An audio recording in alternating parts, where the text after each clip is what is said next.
eating over horrifying news that you see on the television or that you hear about or that's happening in your own home. When you eat, you serve nobody.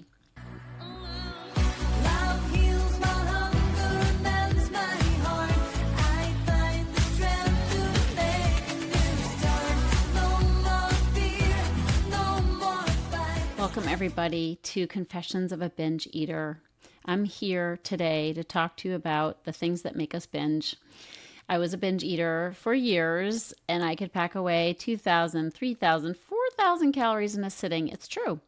One time I ate 3 or maybe 2.5. I couldn't get through the third completely, but 3 pints of ice cream. Yeah, that's how I rolled when I was in binge mode. Of course, I had my times of trying to be really good and strict and all that. But boy, when I was let loose, I would go overboard, and it was super humiliating, even though I did it in secret so other people didn't actually know. But I knew. So welcome if you're here at the show for the first time. That's what I talk about, real and raw. I want to talk very briefly about the tragedy that happened last week of having an assassination in our country of somebody who was sharing their views at a rally. And that's never acceptable, and it's horrifying. Now, I'm not going to get political because I'm pretty apolitical. Of course, I have thoughts and feelings about lots of things that happen in our country and in the world. But the point of this show is really short and sweet. If you eat when you get distressing news, whether it be an assassination, whether it be a bill in the mail that is scary, whether it be being served papers, whether it be a child who is struggling, the list could go on and on. When you get distressing news or a diagnosis and you're an emotional eater, I know what you're going to do. You're going to eat 9 times out of 10. It's going to tip you over. And so I'm just here to say that eating over horrifying news that you see on the television or that you hear about or that's happening in your own home, when you eat, you serve nobody. All right? Least of all yourself. And when you eat, you cannot be there for other people. It's our inability to process strong emotions in a healthy way. Strong emotions happen. We're emotional eaters. We are deep feelers. We feel everything more than your average person. We're emotional people. And if we don't have a way to process strong emotions, our emotions and emotionality, if you will be a liability. I still have strong emotions. I still feel deeply. But it doesn't tip me over into overeating anymore. I found my ex-husband dead on the floor a year and a half ago, within a couple hours of his dying. That was a horrible, horrific experience. It's hard to even speak of it because the image comes back in my head, and it took me over a year to have that image abate, where it didn't show up when I was meditating or show up when I closed my eyes. Horrible experience, and I didn't eat through it. I didn't use food to medicate my feelings, and I'm still having feelings because grief is deep and dark.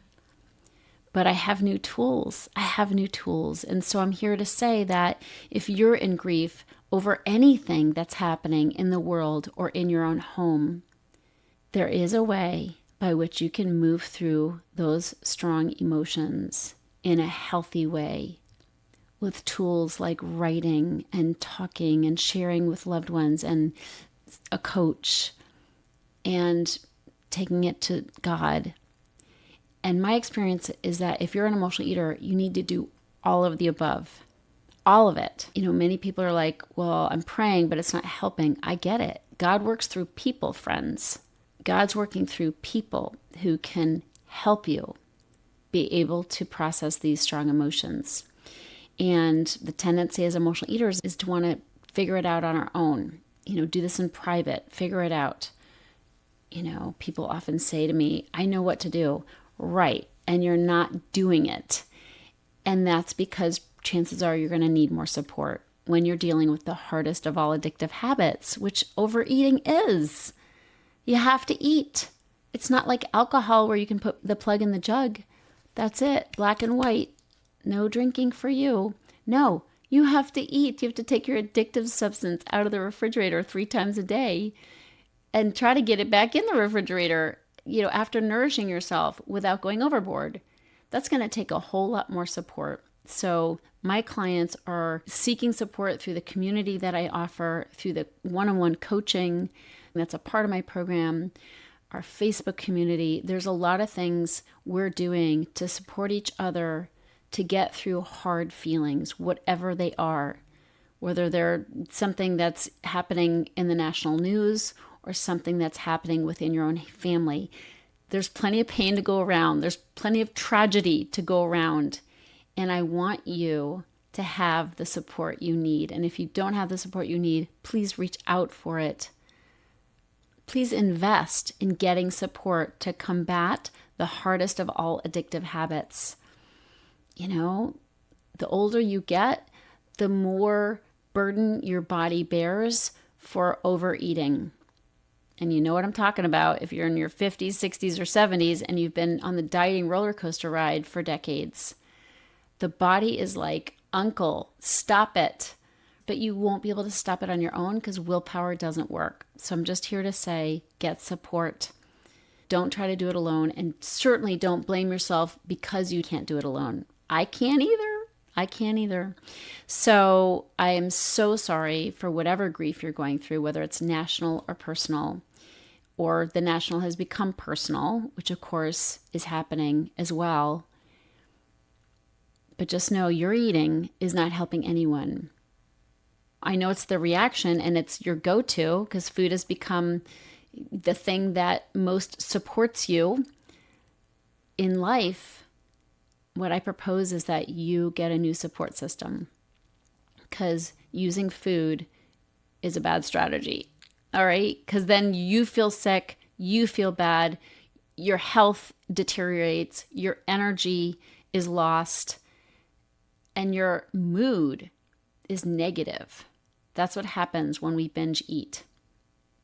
So please reach out if you want to talk about how the Heal Your Hunger program and method can help you. Please reach out if you haven't been successful combating your weight struggles alone. You're not alone.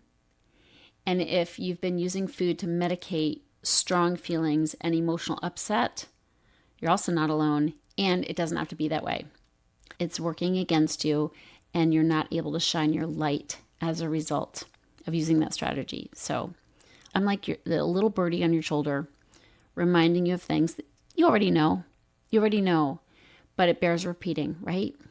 We all have to have reminders, and this is yours. I love you. If you're ready to get off the dieting roller coaster ride and finally make peace with food and with your body, talk to a Heal Your Hunger mentor about what steps you need to take based on your own history with food and weight. Go to healyourhunger.com and register for an emotional eating breakthrough session and see how fast you can experience real change.